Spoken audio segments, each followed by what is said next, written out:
Members of Congress, I have the high privilege and distinct honor of presenting to you the Prime Minister of Israel, His Excellency Benjamin Netanyahu.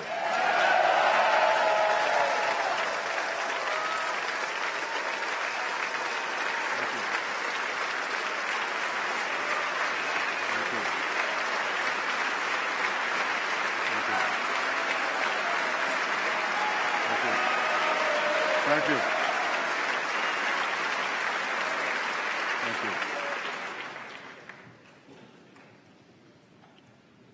Speaker of the House, John Boehner,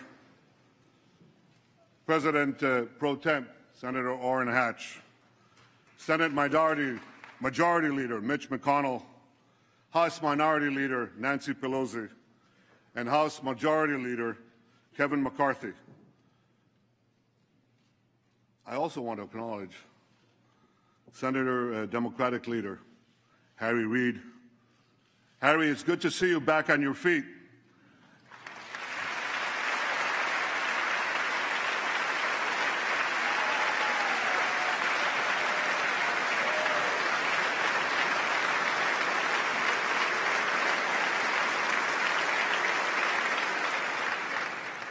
I guess it's true what they say, you can't keep a good man down.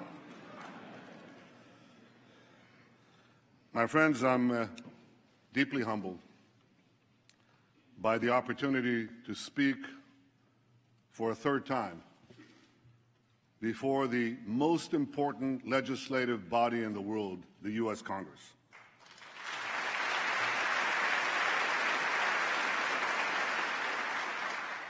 I want to thank you all for being here today.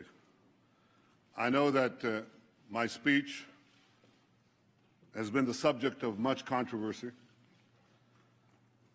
I deeply regret that some perceive my being here as political. That was never my intention. I want to thank you, Democrats and Republicans, for your common support for Israel, year after year, decade after decade.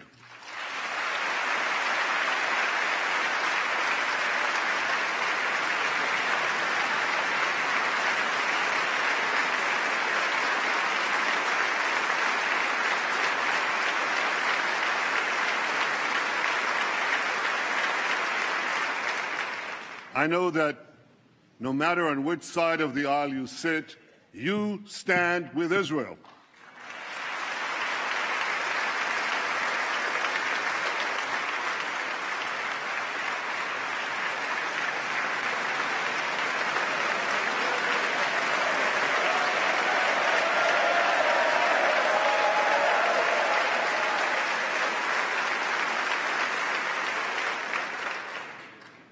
The remarkable alliance between Israel and the United States has always been above politics. It must always remain above politics.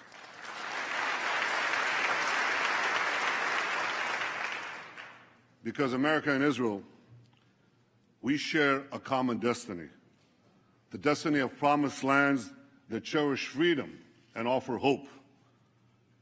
Israel is grateful for the support of America's people and of America's presidents, from Harry Truman to Barack Obama.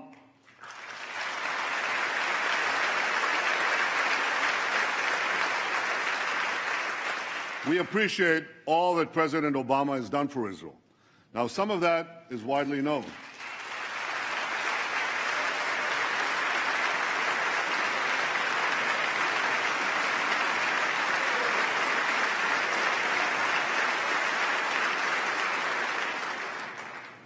Some of that is widely known, like strengthening security cooperation and intelligence sharing, opposing anti-Israel resolutions at the UN. Some of what the President has done for Israel is less well known. I called him in 2010 when we had the Carmel forest fire, and he immediately agreed to respond to my request for urgent aid. In 2011, we had our embassy in Cairo under siege, and again, he provided vital assistance at the crucial moment. Or his support for more missile interceptors during our operation last summer when we took on Hamas terrorists.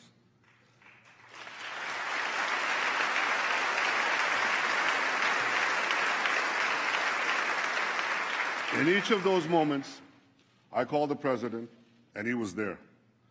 And some of what the President has done for Israel might never be known because it touches on some of the most sensitive and strategic issues that arise between an American president and an Israeli prime minister.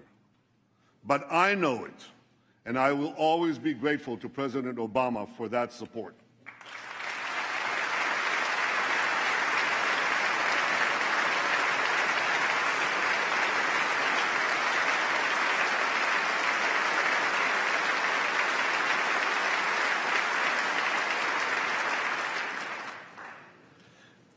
And Israel is grateful to you, the American Congress, for your support, for supporting us in so many ways, especially in generous military assistance and missile defense, including Iron Dome.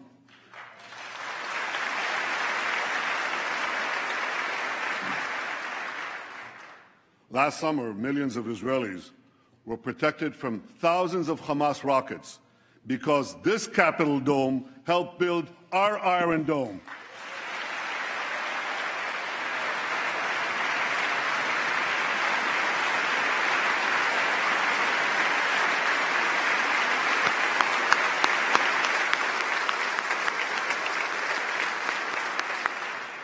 Thank you, America.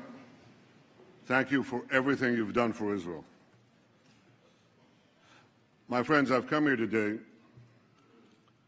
because as Prime Minister of Israel, I feel a profound obligation to speak to you about an issue that could well threaten the survival of my country and the future of my people: Iran's quest for nuclear weapons. We're an ancient people.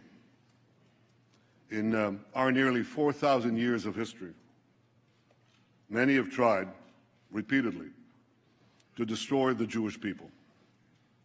Tomorrow night, on the Jewish holiday of Purim, we'll read the book of Esther.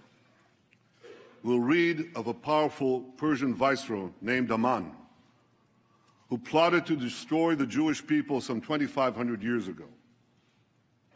But a courageous Jewish woman, Queen Esther, exposed the plot and gained for the Jewish people the right to defend themselves against their enemies. The plot was foiled. Our people were saved.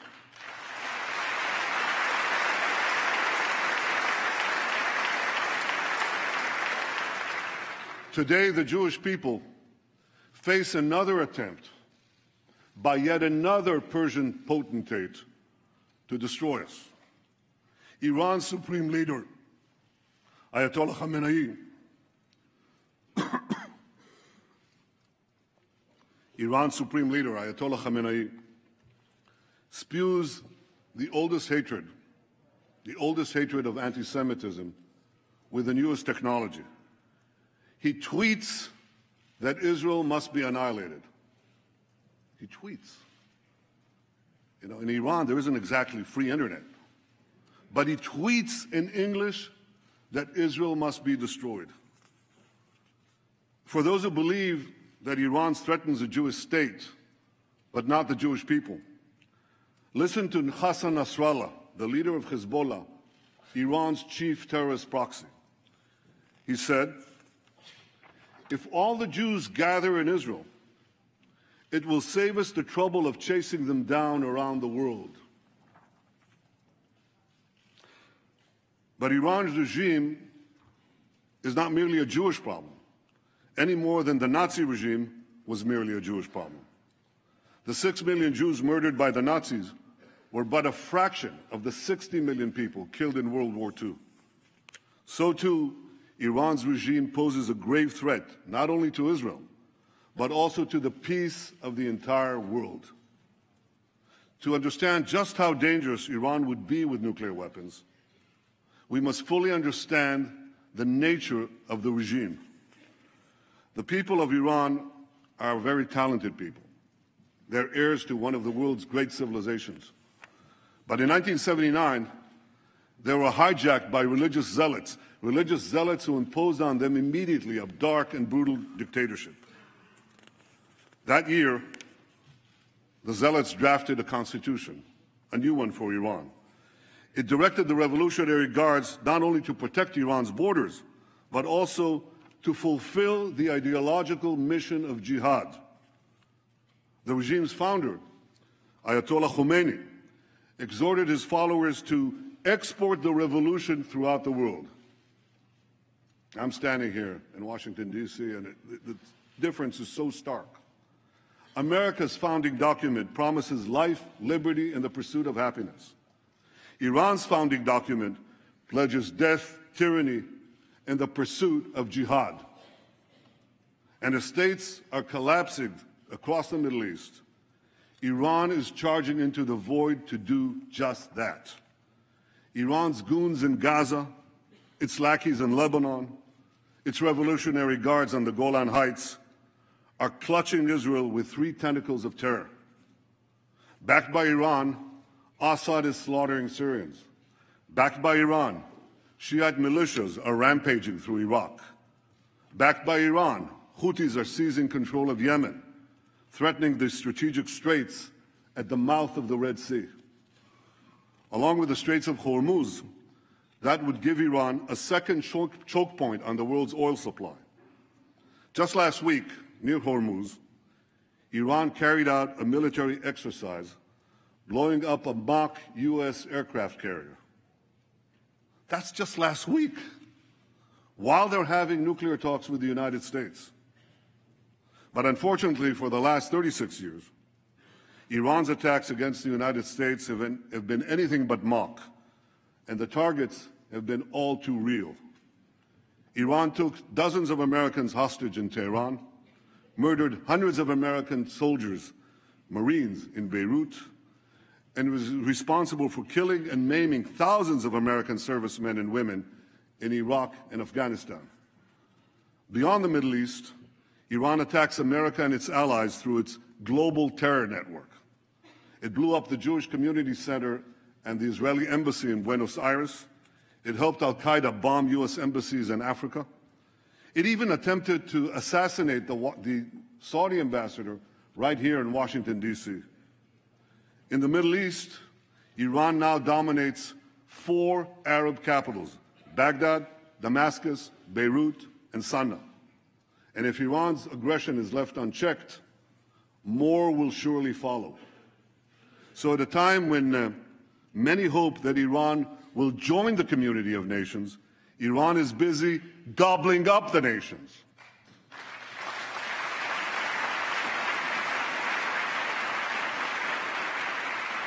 We must all stand together to stop Iran's march of conquest, subjugation, and terror.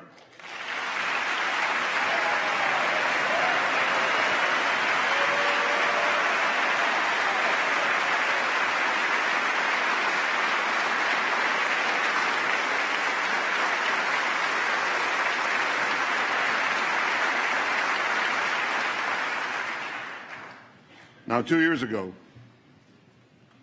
we were told to give President Rouhani and Foreign Minister Zarif a chance to bring change and moderation to Iran. Some change, some moderation.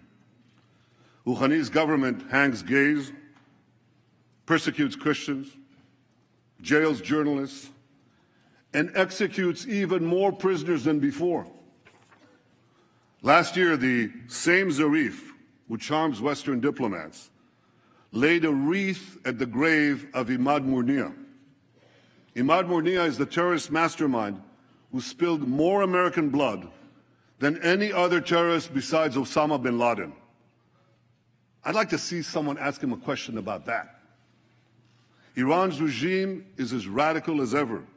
Its cries of death to America, that same America that it calls the Great Satan, as loud as ever. Now, this shouldn't be surprising, because the ideology of Iran's revolutionary regime is deeply rooted in militant Islam.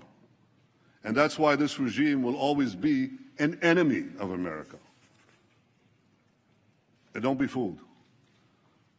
The battle between Iran and ISIS doesn't turn Iran into a friend of America. Iran and ISIS are competing for the crown of militant Islam. One calls itself the Islamic Republic, the other calls itself the Islamic State. Both want to impose a militant Islamic empire, first on the region and then on the entire world. They just disagree among themselves who will be the ruler of that empire. In this deadly game of thrones, there's no place for America or for Israel, no peace for Christians, Jews, or Muslims who don't share the Islamist medieval creed, no rights for women, no freedom for anyone. So when it comes to Iran and ISIS, the enemy of your enemy is your enemy.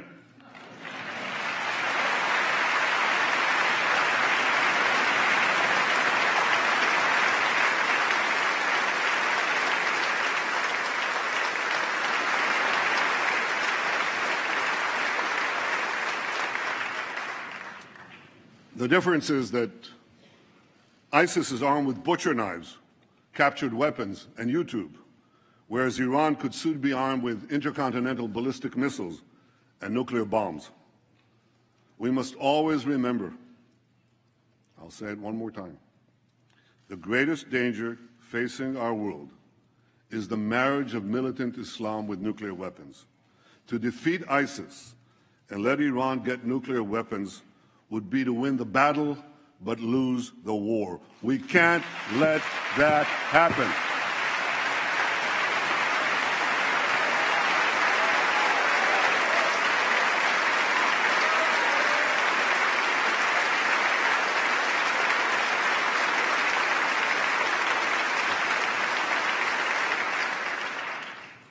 But that, my friends, is exactly what could happen if the deal now being negotiated is accepted by Iran. That deal will not prevent Iran from developing nuclear weapons. It would all but guarantee that Iran gets those weapons, lots of them. Let me explain why. While the final deal has not yet been signed, certain elements of any potential deal are now a matter of public record. You don't need intelligence agencies and secret information to know this. You can Google it.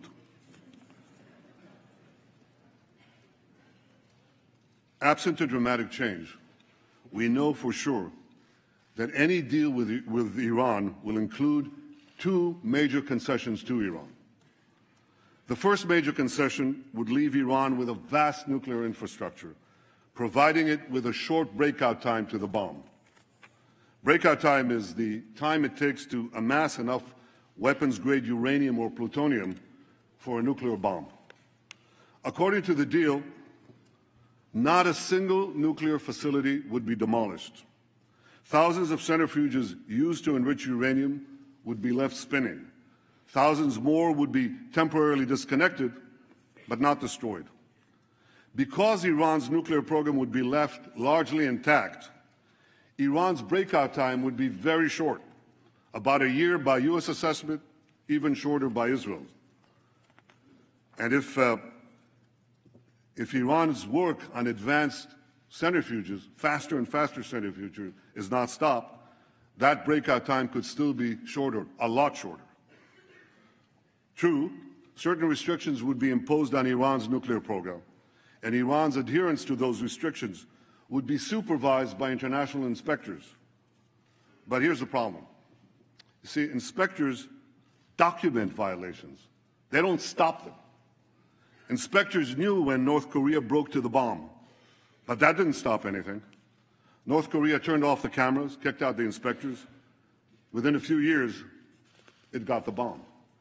Now we're warned that within 5 years, North Korea could have an arsenal of 100 nuclear bombs. Like North Korea, Iran too has defied international inspectors.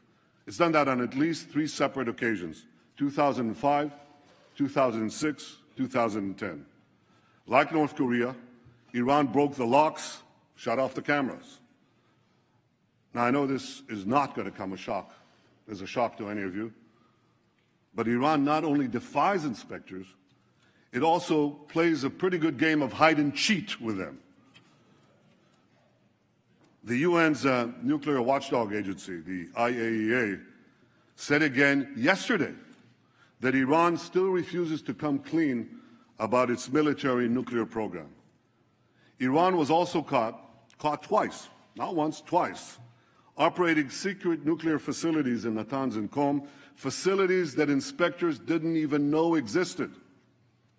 Right now, Iran could be hiding nuclear facilities that we don't know about, the U.S. and Israel.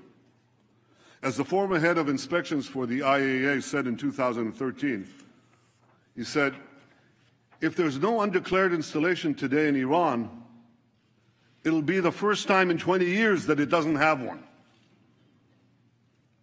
Iran has proven time and again that it cannot be trusted. And that's why the first major concession is a source of grave concern. It leaves Iran with a vast nuclear infrastructure and relies on inspectors to prevent a breakout. That concession creates a real danger that Iran could get to the bomb by violating the deal. But the second major concession creates an even greater danger, that Iran could get to the bomb by keeping the deal. Because virtually all the restrictions on Iran's nuclear program will automatically expire in about a decade. Now, a decade may seem like a long time in political life, but it's the blink of an eye in the life of a nation. It's a blink of an eye in the life of our children. We all have a responsibility to consider what will happen when Iran's nuclear capabilities are virtually unrestricted and all the sanctions will have been lifted. Iran would then be free to build a huge nuclear capacity that could produce many, many nuclear bombs. Iran's supreme leader says that openly. He says Iran plans to have 190,000 centrifuges, not 6,000 or even the 19,000 that Iran has today, but 10 times that amount. 190,000 centrifuges enriching uranium. With this massive capacity, Iran could make the fuel for an entire nuclear arsenal, and this in a matter of weeks, once it makes that decision. My longtime friend, John Kerry, Secretary of State, confirmed last week that Iran could legitimately possess that massive centrifuge capacity when the deal expires. Now, I want you to think about that. The foremost sponsor of global terrorism could be weeks away from having enough enriched uranium for an entire arsenal of nuclear weapons, and this with full international legitimacy. And by the way, if Iran's intercontinental ballistic missile program is not part of the deal, and so far Iran refuses to even put it on the negotiating table, well, Iran could have the means to deliver that nuclear arsenal to the far-reaching corners of the earth, including to every part of the United States. So you see, my friends, this deal has two major concessions. One, leaving Iran with a vast nuclear program. And two, lifting the restrictions on that program in about a decade. That's why this deal is so bad. It doesn't block Iran's path to the bomb. It paves Iran's path to the bomb. So why would anyone make this deal? Because they hope that Iran will change for the better in the coming years? Or they believe that the alternative to this deal is worse? Well, I disagree. I don't believe that Iran's radical regime will change for the better after this deal. This regime has been in power for 36 years, and its voracious appetite for aggression grows with each passing year. This deal would only whet Iran's appetite for more. Would Iran be less aggressive when sanctions are removed and its economy is stronger? If Iran is gobbling up 4 countries right now while it's under sanctions, how many more countries will Iran devour when sanctions are lifted? Would Iran fund less terrorism when it has mountains of cash with which to fund more terrorism? Why should Iran's radical regime change for the better when it can enjoy the best of both worlds, aggression abroad, prosperity at home? This is a question that everyone asks in our region.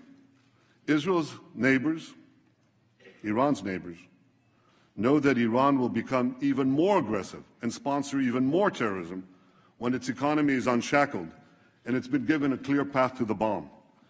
And many of these neighbors say they'll respond by racing to get nuclear weapons of their own. So this deal won't change Iran for the better. It will only change the Middle East for the worse. A deal that's supposed to prevent nuclear proliferation would instead spark a nuclear arms race in the most dangerous part of the planet. This deal won't be a farewell to arms. It would be a farewell to arms control. And the Middle East would soon be crisscrossed by nuclear tripwires. A region where small skirmishes can trigger big wars would turn into a nuclear tinderbox. If anyone thinks this deal kicks the can down the road, think again. When we get down that road, we'll face a much more dangerous Iran, a Middle East littered with nuclear bombs, and a countdown to a potential nuclear nightmare. Ladies and gentlemen, I've come here today to tell you we don't have to bet the security of the world on the hope that Iran will change for the better. We don't have to gamble with our future and with our children's future. We can insist that restrictions on Iran's nuclear program not be lifted for as long as Iran continues its aggression in the region and in the world.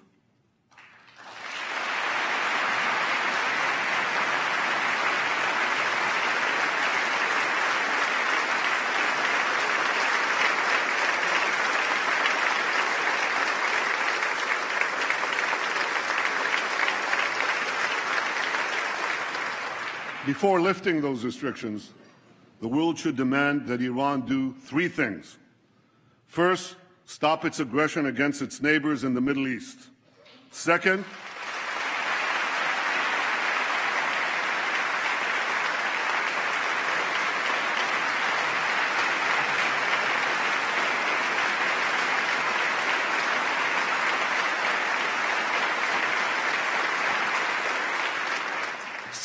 stop supporting terrorism around the world.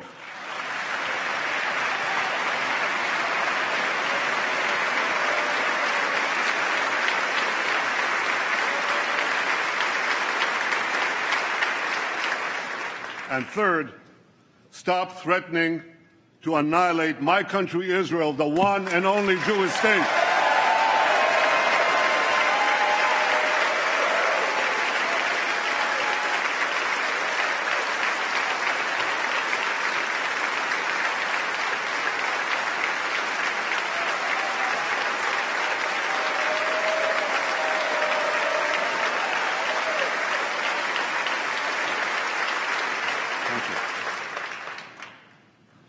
If the world powers are not prepared to insist that Iran change its behavior before a deal is signed, at the very least, they should insist that Iran change its behavior before a deal expires.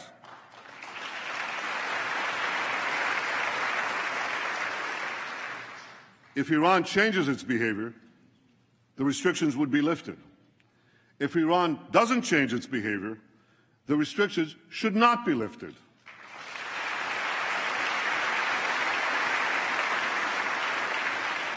If Iran wants to be treated like a normal country, let it act like a normal country.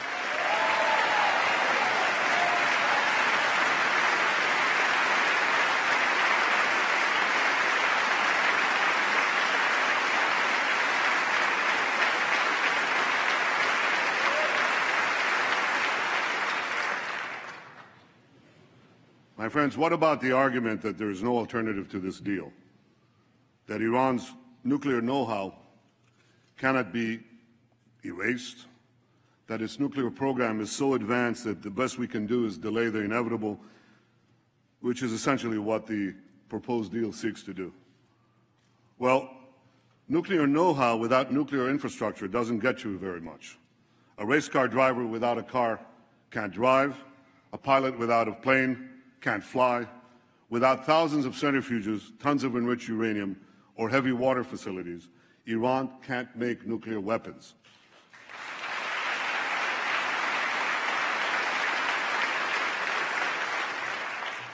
Iran's nuclear program can be rolled back well beyond the current proposal by insisting on a better deal and keeping up the pressure on a very vulnerable regime, especially given the recent collapse in the price of oil.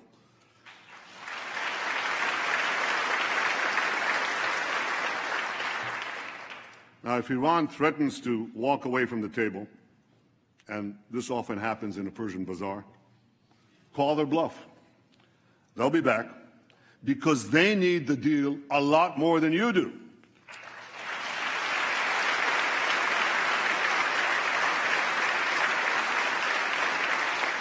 And by maintaining the pressure on Iran and on those who do business with Iran, you have the power to make them need it even more. My friends, for over a year, we've been told that no deal is better than a bad deal. Well, this is a bad deal. It's a very bad deal. We're better off without it.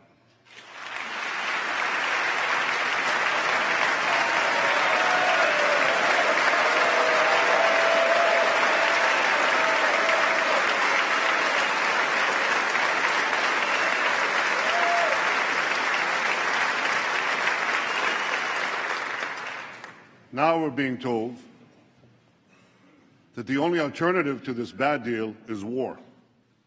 That's just not true. The alternative to this bad deal is a much better deal.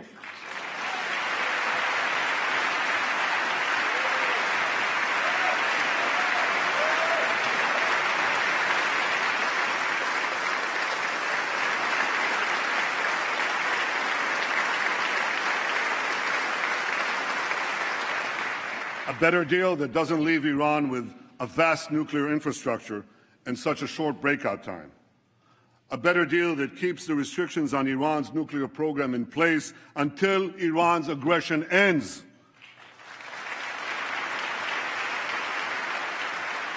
A better deal that won't give Iran an easy path to the bomb. A better deal that Israel and its neighbors may not like, but with which we could live, literally. And no country has a greater stake. No country has a greater stake than Israel in a good deal that peacefully removes this threat. Ladies and gentlemen, history has placed us at a fateful crossroads. We must now choose between two paths.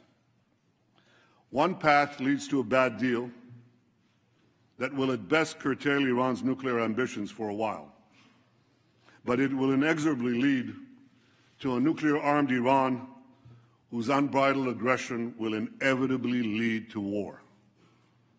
The second path, however difficult, could lead to a much better deal that would prevent a nuclear-armed Iran, a nuclearized Middle East, and the horrific consequences of both to all of humanity. You don't have to read Robert Frost to know. You have to live life to know that the difficult path is usually the one less traveled. But it will make all the difference for the future of my country, the security of the Middle East, and the peace of the world, the peace we all desire.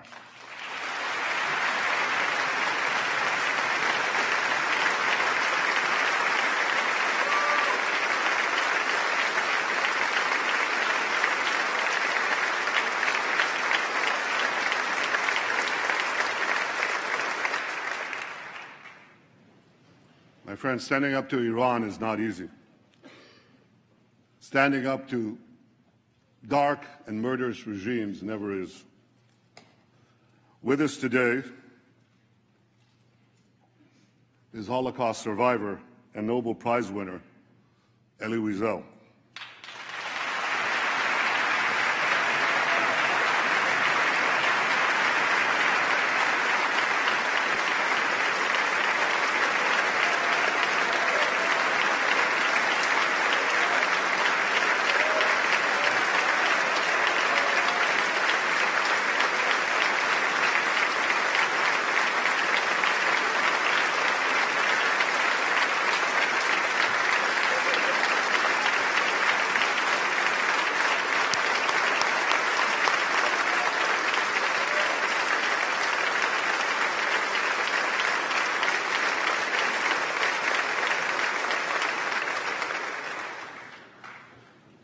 Elie, your life and work inspire us to give meaning to the words, never again.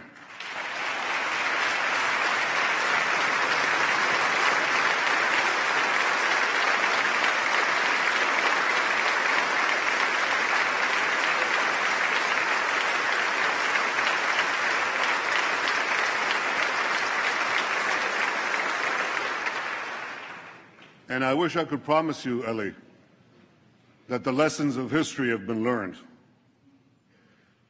I can only urge the leaders of the world not to repeat the mistakes of the past.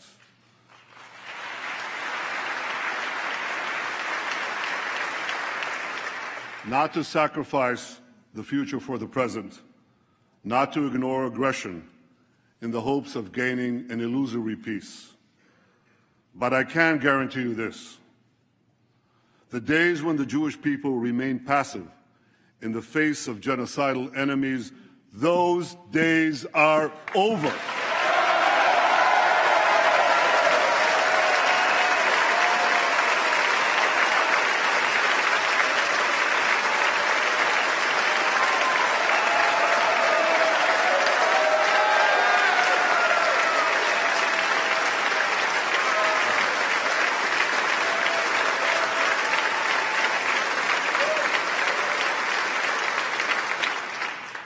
We are no longer scattered among the nations, powerless to defend ourselves. We've restored our sovereignty in our ancient home, and the soldiers who defend our home have boundless courage. For the first time in 100 generations, we, the Jewish people, can defend ourselves.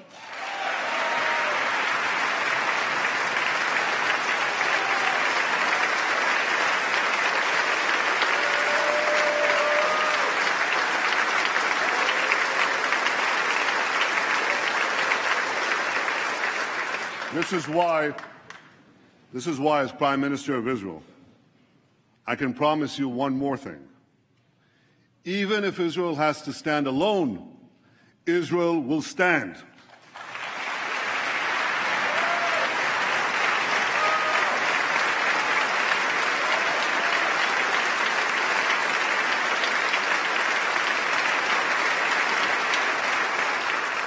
But I know that Israel does not stand alone. I know that America stands with Israel. I know that you stand with Israel.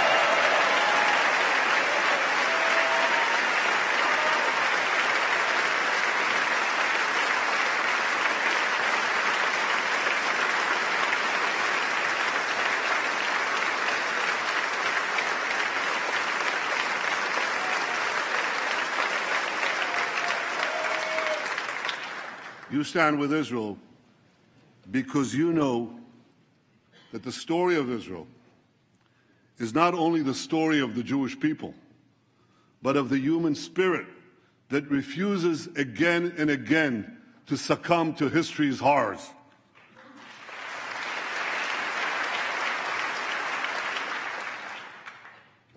Facing me,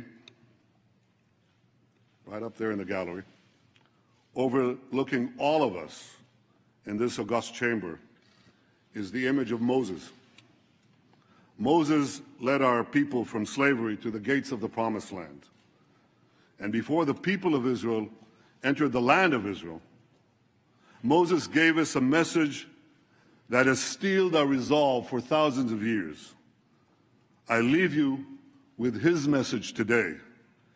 חזקו ואמצו, אל תיראו ואל תערצו מפניהם. Be strong and resolute, neither fear nor dread them. My friends, may Israel and America always stand together, strong and resolute. May we neither fear nor dread the challenges ahead. May we face the future with confidence, strength, and hope. May God bless the state of Israel, and may God bless the United States of America.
Thank you. Thank you very much. Thank you all. You're wonderful. Thank you, America. Thank you. Thank you.